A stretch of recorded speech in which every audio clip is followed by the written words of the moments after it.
உங்க திதிசூனியம் ஏன் வேலை செய்யும்? அப்ப திதிசூனியம் எங்க பார்க்கணும்? திதிசூனியம் வாரஸ் பாருங்க, திதிசூனியம், வாரசூனியம், மாத சூனியம், இப்படி சூனியங்கள் நிறைய கொடுத்துருக்காங்க. சூனியம், தியாஜியம் இந்த மாதிரி செய்யக்கூடாத நாட்கள் அப்படின்னு இது பேரு. இது முகூர்த்தத்துக்கு தான் பயன்படுத்தணும். எங்க பயன்படுத்தணும்? மிதுன ராசிக்காரங்க பஞ்சமி திதி அன்னைக்கு கல்யாணம் பண்ணக்கூடாது. ஏன் சார்? அன்னைக்கு உங்களுடைய மிதுனமும் கன்னியும் திதிசூனியத்தில் மாட்டிக்கொள்ளும். திதிசூனியம்னா இருட்டுன்னு பேரு.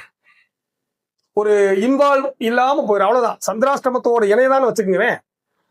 அப்ப திதிசூனியம் அப்படின்னு எடுத்துட்டீங்கன்னா 7ஆம் இடமும் 10ஆம் இடமும் அன்னைக்கு திதிசூனியம். அப்ப மிதுன ராசிக்காரங்க, கன்னி ராசிக்காரங்க பஞ்சமி திதியில் திருமணம் பண்ணாதீங்க. ஒரு பெரிய நல்ல காரியத்தை பண்ணாதீங்க. பணம் கொடுக்கல் வாங்கல் பண்ணாதீங்க. இவ்வளவுதான் விஷயம். சரி, இன்னொரு விஷயம் சொல்றேன். திதியை வைத்து செல்வத்தை சொல்லுன்னு தான் சொன்னான். திதியை வைத்து செல்வத்தை சொல்லு. அப்ப இதே மிதுன ராசிக்காரங்க பஞ்சமி திதி அன்னைக்கு பணம் கொடுக்கல் வாங்கல் செய்யக்கூடாது.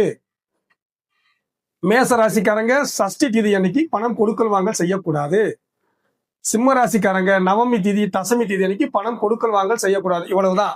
பெரிய பணத்தை கூட இன்வெஸ்ட் பண்ணக்கூடாது. பெரிய பணத்தை கொடுத்து போட்டு முடிக்க கூடாது. இவ்வளவுதான் சொன்னாங்க. அப்ப திதி சூனியத்தை எங்க பார்க்கணும்னா கோச்சாரத்துலதான் பார்க்கணும். அதுவும் பணம் கொடுக்கல் வாங்கல் சம்பந்தப்பட்டதான் பார்க்கணும். நாம என்ன பண்றோம்? லக்னத்துக்கு பார்க்கிறோம், ராசிக்கு பார்க்கிறோம், நிறைய பார்த்து நம்மளும் குழம்பி வரக்கூடிய கிளை என்றையும் குறைக்கிறோம். அப்ப திதிசூனியம் எங்க வேலை செய்யும்னா கோச்சாரத்துல தான் வேலை செய்யுது.